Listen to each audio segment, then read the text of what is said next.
គ្រាន់តែប្រាប់ថាមានប្អូនភ្លាមខ្ញុំថាសប្បាយចិត្តអើយសប្បាយស្មានតែប្អូនខ្លួនឯងបកកើតតែមានណាម៉ែប្រេងសាក់តែមានមែនប្អូននឹងគឺប្អូនចដូនមួយដោយសារតែប្អូនថ្លៃខ្ញុំគឺមានសមាជិកថ្មីម្នាក់ទៀតហើយបងប្អូនពេលវេលាលឿនដល់ហើយតាំងពីកូនមុនណាក៏ខ្ញុំមក shopping នៅ baby boutique ដែរឥឡូវនេះគឺយើងមក shopping អីវ៉ាន់ត្រៀមសម្រាប់ឲ្យគាត់ទៀតហើយទៅពេល shopping គឺពេលក្តីសុខខ្ញុំខ្លាំងមែនតើហ្មងទោះបីអស់លុយអញ្ជាក៏ដោយប៉ុន្តែឃើញអីវ៉ាន់កូនក្មេងហើយឃើញអនាគតក្មួយហើយលើកនេះបានក្មួយស្រីដូចបំណងទៀតកូននឹងគេចេះឆ្លាស់អាម៉េចមានប្រុសមួយស្រីមួយរបស់គេមកហើយគេបកកែមែនបើអញ្ចឹងរាល់ពេលដែលទិញអីវ៉ាន់ baby ត្រៀមសម្រាប់គឺខ្ញុំតែងតែនឹកឃើញដល់ baby boutique មុនគេហើយដោយសារតែនៅនេះគឺអីវ៉ាន់ premium តែតម្លៃសមរម្យតែសិតតែជា brand លំដាប់ពិភពលោកក៏សួរប្អូនទៅថាអីវ៉ាន់ទិញឲ្យក្មួយលើកមុននៅសល់ច្រើនហើយអាអូនអាបងគេនោះតែបាន2ខួបតែវាងឹកដែរដល់ពេលហ្នឹងទៅអីវ៉ាន់នៅសល់ប្រើបានទិញតែអីវ៉ាន់ដែលចាំបាច់ដូចដបដោះគោអីហ្នឹងគឺសម្រាប់ baby គឺយើងអាចប្រើតគ្នាបានទេថ្ងៃនេះដបដោះគោដែលខ្ញុំមកទិញឲ្យអូនគឺជាដបដោះគោដែលលក់ដាច់បំផុតហ្មងនៅកូរ៉េគឺ Cross Mimi ព្រោះវាគឺជាដបដែលអត់មានចេញសារធាតុជាប់ប៉ះពាល់ដល់ baby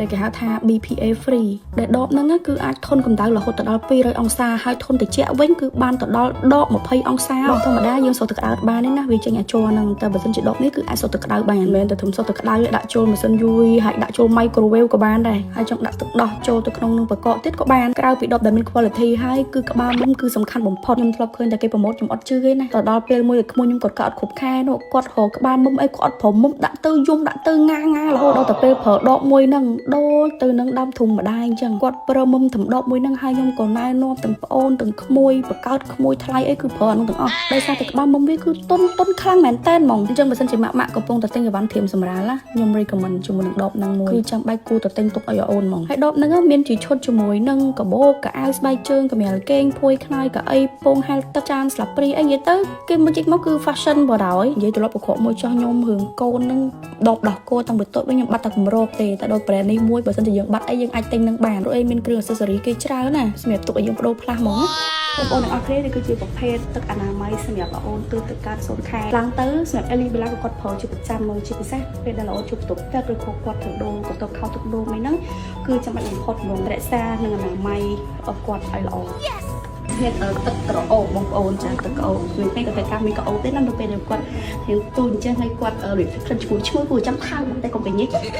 ពេលយើងទៅទិញអីវ៉ាន់កូនក្មេងមិនភ័យទេថាមិនដឹងទៅរើសមួយណាឬក៏អត់ស្គាល់មួយណាព្រោះអីក្រុមការងារគាត់នៅហ្នឹងគឺចាំជួយ recommend ប្រាប់យើងហ្មងថាអូនសូនខែគូប្រើណា brand កង B នឹងក្រោយគឺមានច្រើនមុខណាស់អញ្ចឹងហើយមានសាប៊ូសូនខែរហូតដល់3ខែឬក៏ចាប់ពី3ឆ្នាំឡើងទៅមានតួតុនសោះនិយាយទៅគឺក្តីសុខគ្រប់ផ្នែករបស់វីរុសតូចបដ ாய் បងប្អូនទាំងអស់គ្នានៅខាងក្រោមនេះវិញគឺជាកន្លែងដែល showroom គឺតែ update ដែលមានដាក់ជាមួយនៅ baby presa នេះគឺនៅក្នុងបន្ទប់របស់ Ellie Bella អនាគតរបស់បន្ទប់ 4K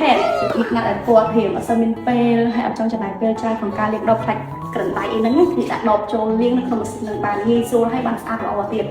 សម្រាប់មួយនេះវិញគឺជាប្រភេទម៉ាស៊ីនឆុងទឹកដោះគោ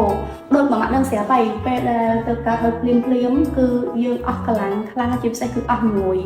យប់ឡើងគឺត្រូវបើកភ្លើងរាវពពើដើម្បីបើកកងតាក់មើលហើយត្រូវដាក់ក្រឹបទឹកប៉ុន្មានម្សៅប៉ុន្មានគឺហត់ខ្លាំងមែនតែនប៉ុន្តែ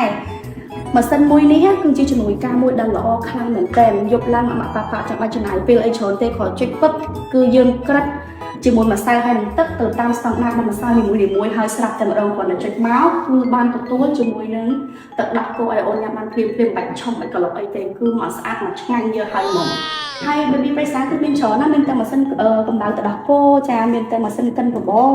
មានតែម៉ាស៊ីនចំហុយដបសម្រាប់មេរោគណៃមួយនេះវិញជូតខ្លាំងណាស់មុខងាររបស់គេគឺជាប្រភេទទូដាក់សំភារៈបើសួរថាចាំបាច់អត់អាស្រ័យទៅលើម៉ាក់ប៉ាឯថាគាត់ចង់ fashion កន្លែងគេហៅ